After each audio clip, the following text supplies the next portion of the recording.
नमस्कार, मैं हूं श्वेता सिंह और आप देख रहे हैं आज तक। पंजाब यानी एक ऐसा प्रदेश जिसे उसकी विकास से पहचाना गया, चाहे वो औद्योगिक विकास हो या फिर कृषि। पंजाब एक ऐसा राज्य जिसे उसकी वीरता के लिए हमेशा पहचाना गया, सराहा गया, चाहे इतिहास के वो किरदार हो या फिर वर्तमान की वो मिसालें। पंजाब एक ऐसा राज्य जहां पर खिलाड़ी हो या कलाकार हो, सबकी जिंदा दिली सबके लिए मिसाल बनती है। फिर ऐसा क्या हुआ कि आज अंतर्राष्ट्रीय तौर पर इस राज्य को एक मुद्दा बनाया जा रहा है?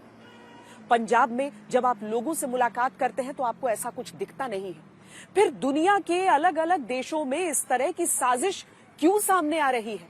खालिस्तान का वो शब्द जो कोई लेना नहीं चाहता है, उस शब्द का इतिहास क्या है, उस शब्द का वर्तमान क्या है? आज इन सभी मुद्दों पर पेश है श्वेत पत्र।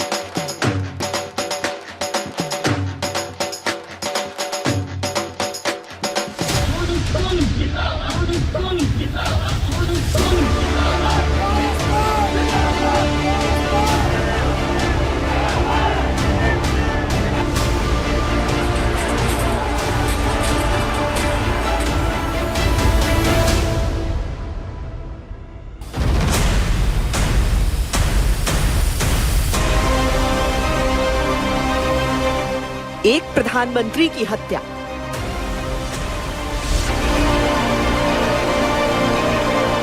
एक मुख्यमंत्री की हत्या,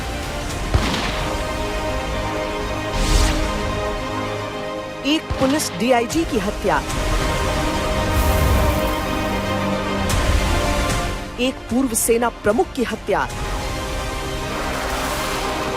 विमान धमाका, 22,000 लोगों की जान गई।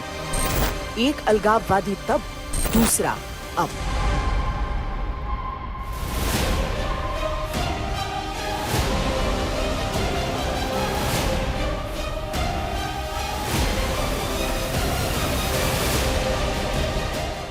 पंजाब के जरिए हिंदुस्तान के खिलाफ साजिश की बू आ रही है। दुनिया भर में एक ऐसे झूठ को बुनने का प्रयास नजर आ रहा है जो भारत की संप्रभुता को चुनौती देने का प्रयास है। जब खालिस्तान आंदोलन की, खालिस्तान की मांग जो है उसकी जब नींव पड़ी थी, उसका बीज पड़ा था, तो विदेश की जमीन से ही पड़ा था। Canada, America, England, Australia. इस हिमाकत में दुस्साहस है। तरीके से चल रहा है। 10 लड़कों को पे एफआईआर हो गई खालिस्तान का फ्लैग लगाने पे, तो कॉन्स्टिट्यूशन में कौन सी धारा कहती है ये होना चाहिए? इस हिमाकत में षड्यंत्र है। खालिस्तान की डिमांड करना क्या आपको लगता है ये लीगली? इसमें मुझे बताएं, सुप्रीम कोर्ट की मैंडेट है कि पीसफुल मैनर में खालिस्तान की बात करना, कॉन्फ्रेंस करना इज टोटली लीगल। इस हिमाकत में कायरता है। इंडिया ਦਾ ਫੇਕ ਇੱਥੇ ਚਲਾਇਆ ਗਿਆ ਵੀ ਇੰਡੀਅਨ ਕਹਿਣਾ ਖੁਦ ਨੂੰ। ਮੈਨੂੰ ਸਮਝ ਨਹੀਂ ਆਉਂਦੀ ਵੀ ਕਹਿਣਾ ਕਿਉਂ ਹੈ। ਗੁਜਰਾਤੀ ਆਪਣੇ ਆਪ ਨੂੰ ਗੁਜਰਾਤੀ ਕਹਿ ਕੇ ਖੁਸ਼ ਹੈ, ਬੰਗਾਲੀ ਬੰਗਾਲੀ ਕਹਿ ਕੇ ਖੁਸ਼ ਹੈ। ਪਾਕਿਸਤਾਨ ਨੇ ਜੋ ਬੰਗਲਾदेश ਚ ਕੀਤਾ ਉਹਨਾਂ ਦੀ ਆਇਡੈਂਟੀ ਸਪਰੈਸ ਕਰਨ ਦਾ, ਉਹਦਾ ਨਤੀਜਾ ਕੀ ਨਿਕਲਿਆ? ਪਾਕਿਸਤਾਨ ਟੁੱਟਿਆ।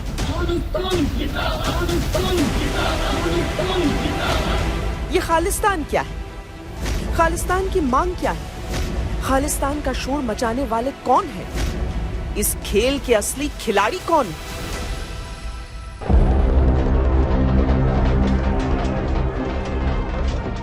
ये शब्द भारत की आजादी से पुराना है, लेकिन अब से 45 साल पहले पंजाब की धरती से अलगाव की सबसे प्रचंड आंधी उठी थी, जिसमें हजारों सिखों और हिंदुओं की जान चली गई।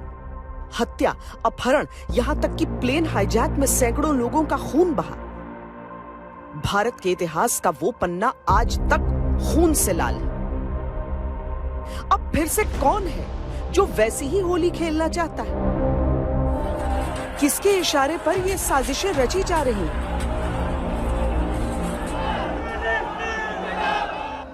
बात केवल खालिस्तान की है या कश्मीर में मात खाए अंतर्राष्ट्रीय खिलाड़ियों के निशाने पर पूरा भारत है? खालिस्तानी अलगाववाद का नया पोस्टर बॉय भारतीय सुरक्षा एजेंसियों से खौफजदा होकर भागा भागा फिर रहा है। बड़ी शान से जिसने भिंडरा वाले का रूप धारण किया था, वो भेष बदलकर छुपता घूम रहा है।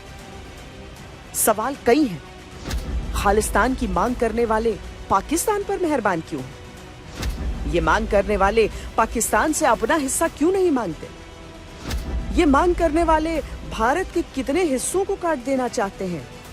और सबसे जरूरी सवाल, ये मांग पंजाब की धरती से नहीं उठती तो फिर दुनिया के अलग अलग देशों में इसकी गूंज क्यों सुनाई देती है?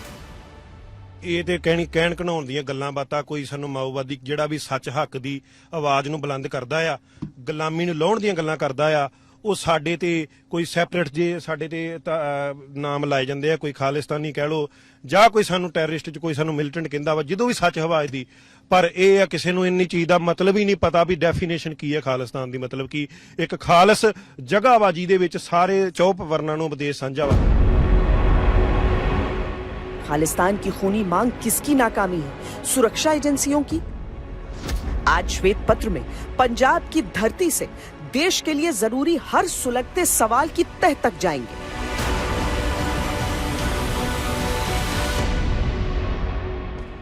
हम इस समय लुधियाना डिस्ट्रिक्ट कोर्ट कॉम्प्लेक्स के बाहर खड़े हैं।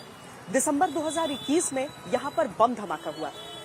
उसके बाद जो जांच हुई उसके सूत्र आपको साफ तौर पर समझाएंगे कि जिस तरीके से परिस्थितियां तेजी से यहां पर बदल रही हैं, उसके तार कहां कहां तक जुड़े होंगे। एनआईए ने जनवरी में जो चार्जशीट दाखिल की 5 लोगों के खिलाफ, उसमें से एक पाकिस्तानी नागरिक था। पाकिस्तान जिस तरीके से चाहता है कि भारत में परिस्थितियां बद से बदतर हो, जिस तरीके से वो चाहता है कि खालिस्तान का जो मुद्दा है वो गर्म रहे, वो इस तरह की गतिविधियों से साफ साफ सामने आता है। कल इमरान खान ने करतारपुर की गुगली फेंक दी।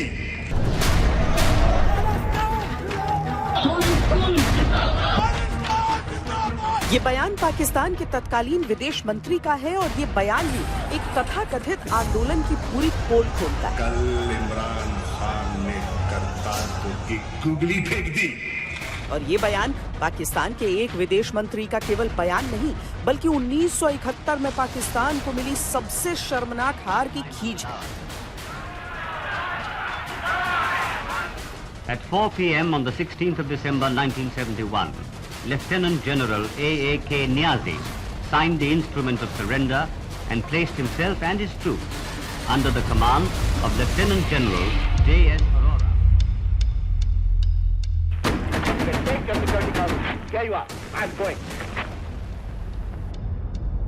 1971 में पाकिस्तान बांग्लादेश की शक्ल में 2 हिस्सों में टूटा तो ये उस वक्त के पाकिस्तानी प्रधानमंत्री जुल्फिकार अली भुट्टो के नेतृत्व में भारत को तोड़ने का वो ब्लूप्रिंट बनाया जो आज का तथाकथित खालिस्तानी आंदोलन है।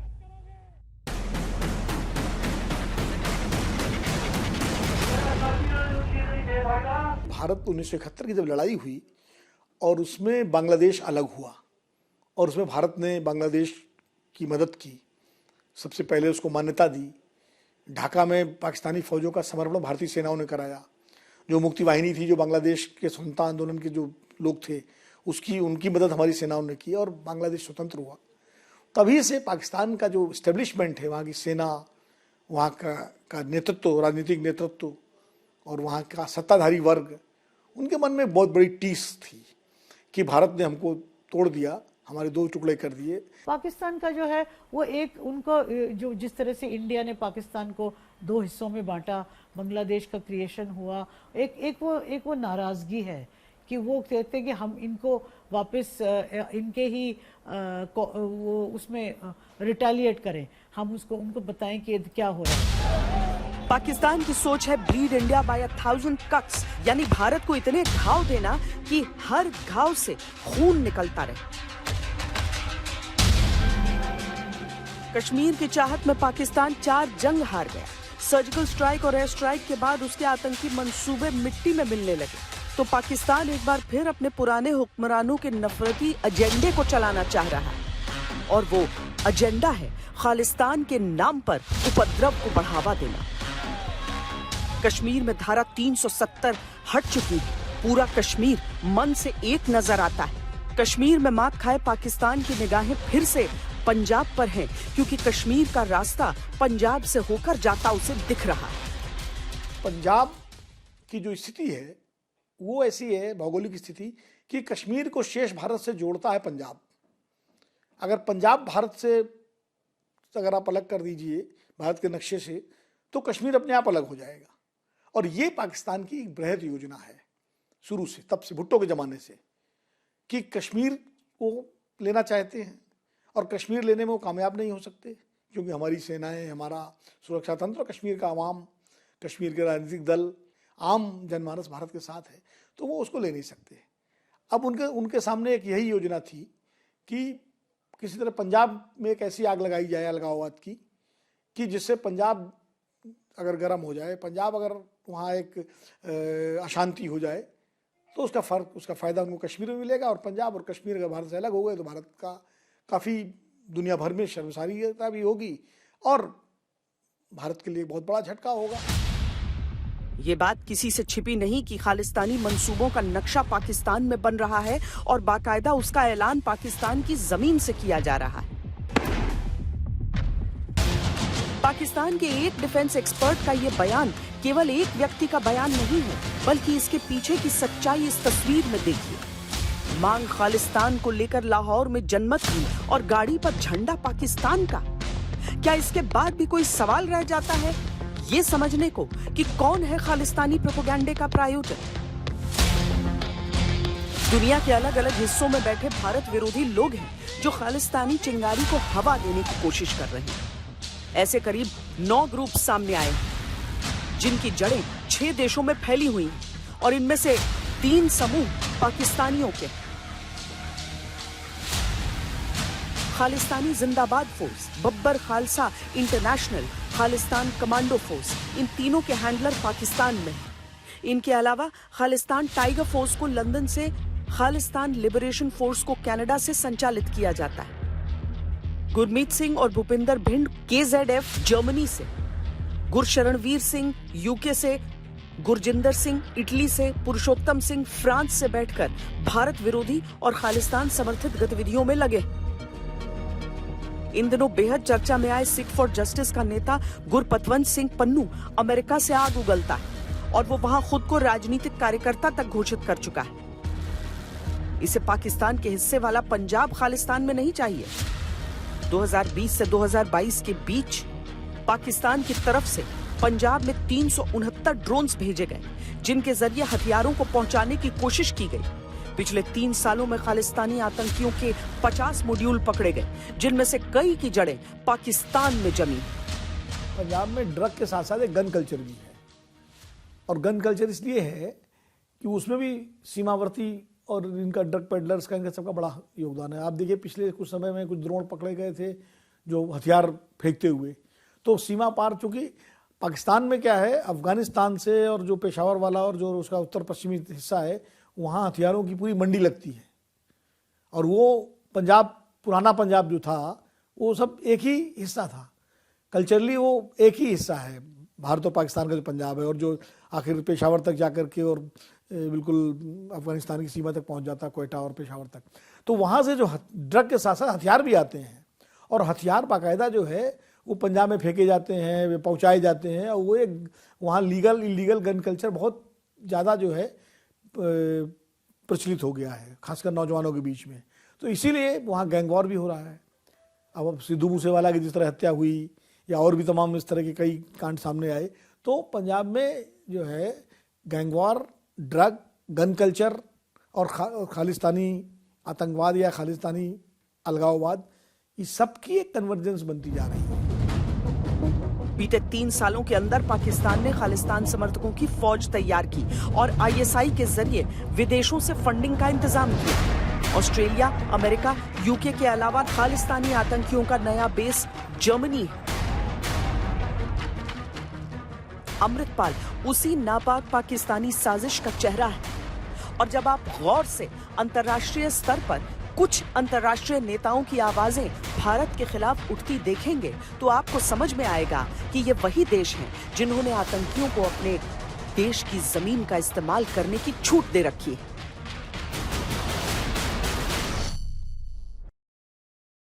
पिछले कुछ सालों का घटनाक्रम और अमृतपाल सिंह का उभरना केवल एक संयोग नहीं है, बल्कि एक बहुत खतरनाक प्रयोग है। हम आपको बताते हैं अमृतपाल सिंह कौन है और उसके बारे में जितनी जानकारियां मुहैया हैं वो किस तरफ इशारा कर रही है।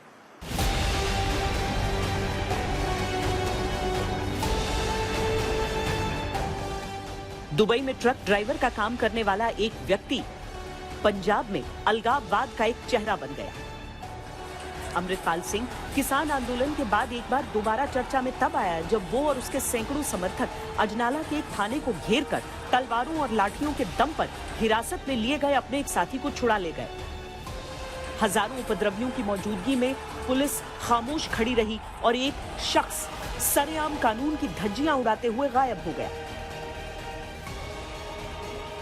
उसके बाद से तो अमृतपाल की तलाश ही चल रही है। सीसीटीवी की तमाम तस्वीरों में अलग अलग शहरों में नजर आता है वो, लेकिन पकड़ा नहीं जाता।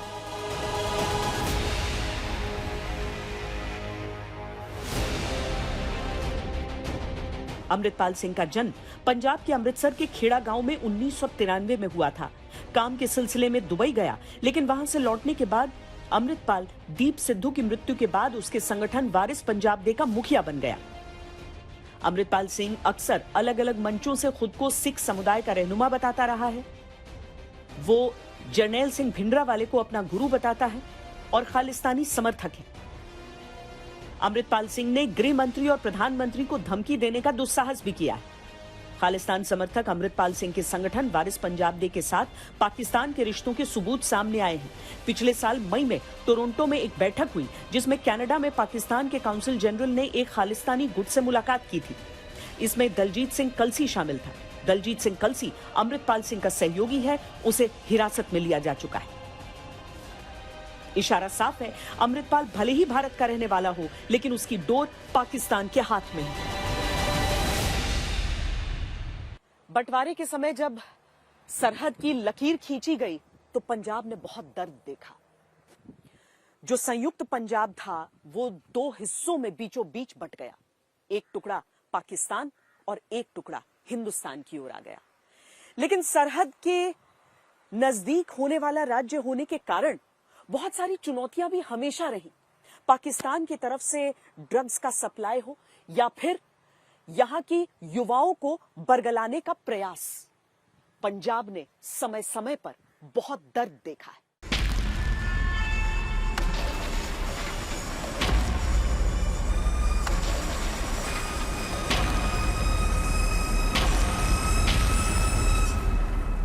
– 2022 में पंजाब में आधुनिक हथियारों का एक बड़ा जखीरा पकड़ा गया।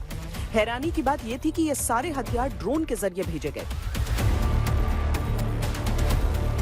जांच शुरू हुई तो पंजाब में हो रहे गैंग वॉर में बॉर्डर पार यानी पाकिस्तान का एंगल सामने आ गया। पाकिस्तान आज से नहीं, 1971 में जब बांग्लादेश बनवाया था भारत ने और पाकिस्तान को तोड़ा था, तब से पाकिस्तान के हुक्मरानों के अंदर, वहाँ की सेना के अंदर, आईएसआई के अंदर, वहाँ के एस्टेब्लिशमेंट के अंदर एक बड़ी ज़बरदस्त ग्रंथि है बदले की। उनको लगता है कि जिस तरह भारत ने पाकिस्तान के दो हिस्से कर दिए, एक बांग्लादेश हो गया, एक पाकिस्तान हो गया, तो कहीं ना कहीं उनको इसका बदला लेना चाहिए। कश्मीर की समस्या पहले से ही चल रही है, 47-48 से ही कश्मीर की समस्या कम ज़्यादा होती रही है। पंजाब अशांत हो जाए, पंजाब अगर कहीं वहाँ पर अलगाववाद पनप जाए तो कश्मीर से आपका संपर्क टूट जाएगा, और कश्मीर से संपर्क टूटने का मतलब कश्मीर हाथ से चला जाना। तो इसलिए पंजाब उनके निशाने पर है, और इसीलिए पंजाब को लेकर के पाकिस्तान में हमारी तमाम योजनाएं बनती रहती हैं, और कई खालिस्तानी आतंकवादी जो है वो आज भी पाकिस्तान में शरण ले रहे हैं। पंजाब हमेशा से पाकिस्तान के लिए एक सॉफ्ट टारगेट रहा है। 2020 में पाकिस्तान की ओर से आए 77 ड्रोन पकड़े गए थे, 2021 में 104, 2022 में 311 ड्रोन पकड़े गए।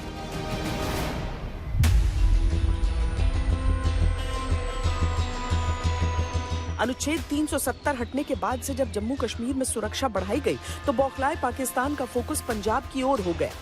स्थिति ये हो गई कि पाकिस्तान से ड्रग्स और हथियारों की तस्करी पंजाब के 6 जिलों में होने लगी।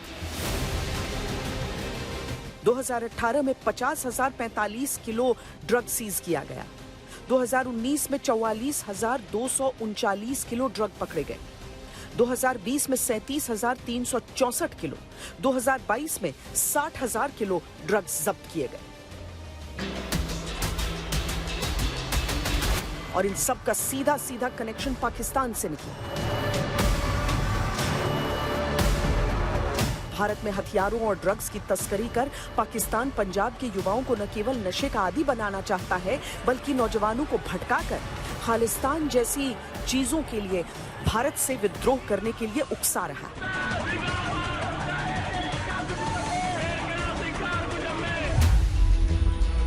यहां तक कि करतारपुर कॉरिडोर खोलने को भी पाकिस्तान ने साजिश फैलाने का एक तरीका बनाया। खालिस्तान के इस पूरे मामले की पृष्ठभूमि क्या है? क्या है इसका इतिहास? कब से इस मांग की शुरुआत हुई और कौन सा हिस्सा है जिसे खालिस्तान कहा जा रहा है?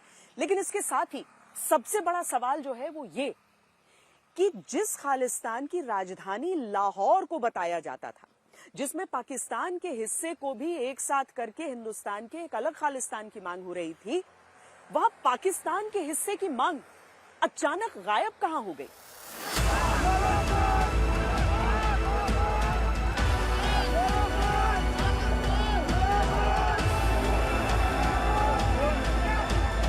जिस खालिस्तान को लेकर दुनिया के अलग अलग देशों में भारत के खिलाफ साजिशें रची जाती हैं, वो खालिस्तान है क्या? और कौन सा काल्पनिक नक्शा है जिसको खालिस्तानी समर्थक मानते हैं और चाहते हैं? हम आपको सबसे पहले वो पुराना नक्शा दिखाते हैं जो खालिस्तान की ओरिजिनल डिमांड का हिस्सा है। इसमें पाकिस्तान का पूरा पंजाब है, भारत का पंजाब, चंडीगढ़, हरियाणा और हिमाचल प्रदेश, जिसकी राजधानी लाहौर में होनी निर्धारित हुई।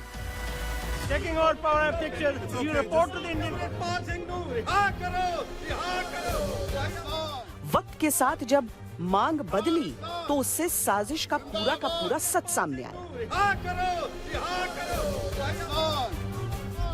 अमेरिका से काम करने वाले संगठन सिख फॉर जस्टिस, जो प्रतिबंधित है, उसने हाल ही में खालिस्तान का नक्शा रिलीज किया। इस नक्शे में 1966 से पहले वाला पंजाब, जिसमें हरियाणा, हिमाचल प्रदेश और उत्तर प्रदेश, राजस्थान और उत्तराखंड के सिख बहुल इलाके शामिल हैं, और खालिस्तान की राजधानी को लाहौर की जगह शिमला रखा गया।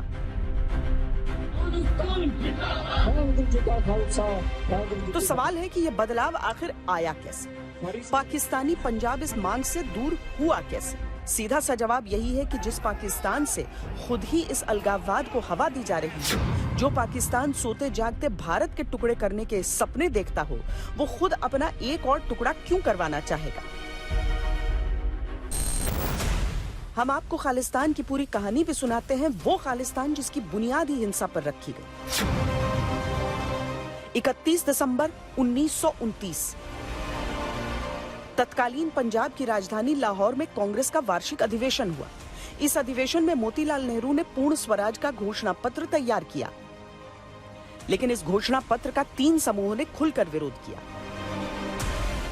पहला, मोहम्मद अली जिन्ना की मुस्लिम लीग, दूसरा, दलितों के अधिकार की लड़ाई लड़ रहे भीमराव आंबेडकर, और तीसरा, शिरोमणि अकाली दल के मास्टर तारा सिंह।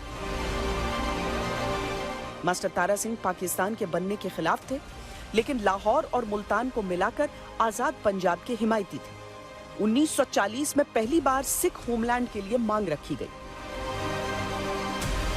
आजादी के बाद शिरोमणि अकाली दल ने पंजाब सूबा आंदोलन की शुरुआत कर दी, जिसका मकसद था पंजाब के लोगों के लिए एक अलग सूबे या प्रांत का गठन करना।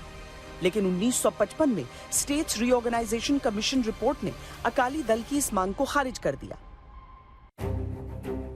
1966 में इंदिरा गांधी ने पंजाब को 3 हिस्सों में बांट दिया, सिख बहुल पंजाब, हिंदू बहुल हरियाणा और दोनों की राजधानी चंडीगढ़।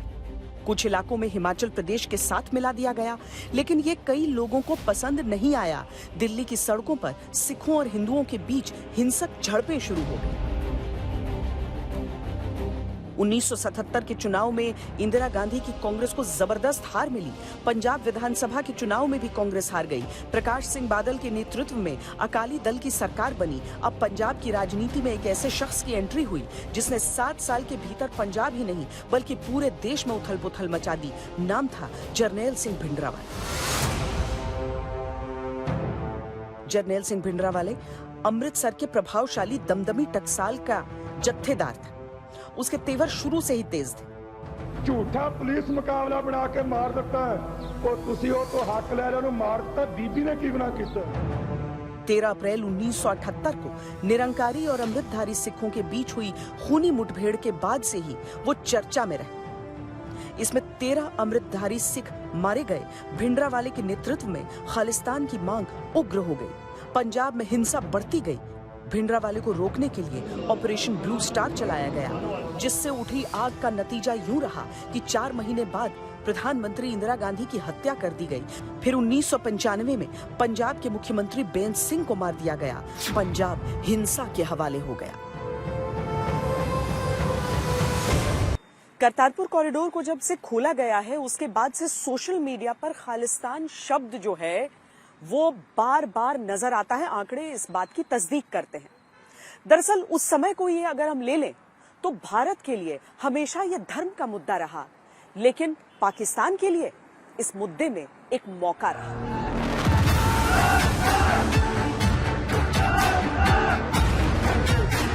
खुफिया एजेंसियों के अनुसार सोशल मीडिया पर पश्चिमी देशों में कुछ अप्रवासी सिख समुदाय खालिस्तान का प्रोपेगेंडा दोबारा फैला रहे हैं। करतारपुर कॉरिडोर के खुलने के बाद से खालिस्तान के समर्थन में सोशल मीडिया पर एक्टिविटी बढ़ती हुई देखी गई।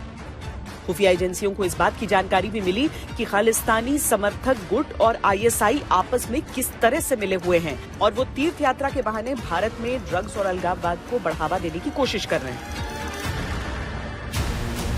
पंजाब पुलिस के साथ काम करने वाले सोशल मीडिया मॉनिटरिंग लैब इनेफू के अनुसार अप्रैल 2018 से 2019 के बीच सोशल मीडिया पर खालिस्तान के समर्थन में ट्विटर पर पोस्ट 161 से बढ़कर 1181 तक पहुंच गई।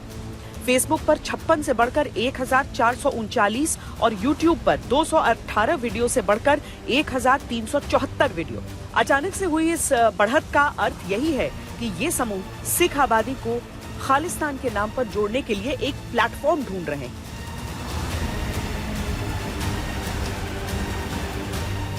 भारत सरकार ने एक्शन लेते हुए कई सोशल मीडिया अकाउंट्स को बैन भी किया है। दरअसल खालिस्तान के नाम पर एक अलग राज्य की मांग भारत के भीतर से नहीं होती। ये पश्चिमी देशों में बसे समुदायों में ज्यादा प्रबल नजर आती है।